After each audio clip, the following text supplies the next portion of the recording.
پر ډیورن کرښه پرتې هغه سیمې چې د طالبانو تر ولکې لاندې دي وسلوال او پاکستاني ملیشې پرې د کرښې دواړو خواو ته آزاد تګ راتګ کوي.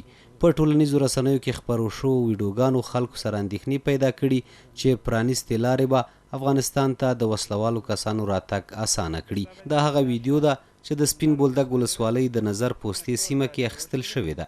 په دې ویډیو کې ښکاري چې په ښکاره پاکستاني ملیشې 200 متره له ډیورن کرښې دېخوا راوښتي دي.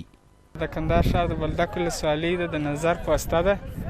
د نظر پر پوسته باندې پاکستاني ملیشې پولیس ګوره ټول په افغانستان کې داسې ګرځي. وینې د دې کمربند بیخي لرې دی، وینې د دې کمربند ډېر اخواته دی، ټول پاکستاني پولیس د دې خواته ګوره راوښتي.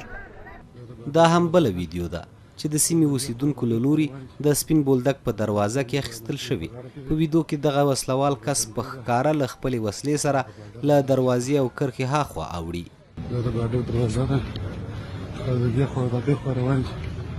د طالبانو ګوره ماشینې په غاړه کې دي او په جنډۍ ده. دا د باډر حالات دي. اندېښنې دا دي که حکومت د سپین بولدک د بیرته نیولو لپاره اقدام ونه کړي، کندهار کې روانه جګړه به لا پیچلې او د وسلوالو طالبانو د نور پرمختګ لامل بشي.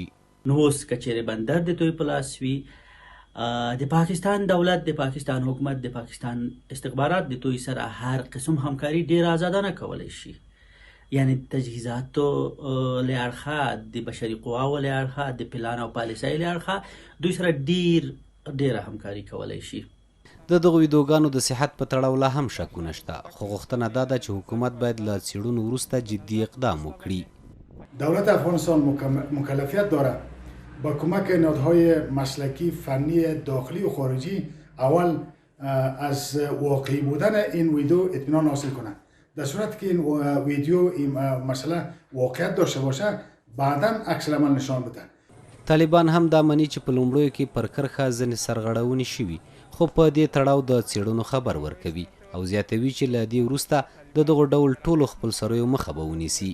په سرحدي سیمو کې کوم قوانین دي هغه به کلک مراعات کیږي. که چېرې څوک سرغړونه وکړي موږ سرغړونې ته نه پرېږدو او نه هم زموږ افرادو ته اجازه سته چې د هغو هېوادو خاورې ته داخل شي. د دې موضوع تعقیب روان ده. طبیعي خبره ده، نوي حالات دي، څه نابلدتیانې او یا ستونزې به وي، ډېر زر یې مخه نیول کېږي. دا ویډیو بیا د ایران شیراز ښار ته منسوبه ده چې افغان طالبان پکې په آزادانه توګه ګرځي راګرځي او یو بل سره روغبړ کوي. په ټولنیزو رسنیو کې د دغو ویډیوګانو نشر د خلکو غبرګونونه راپارولي دي.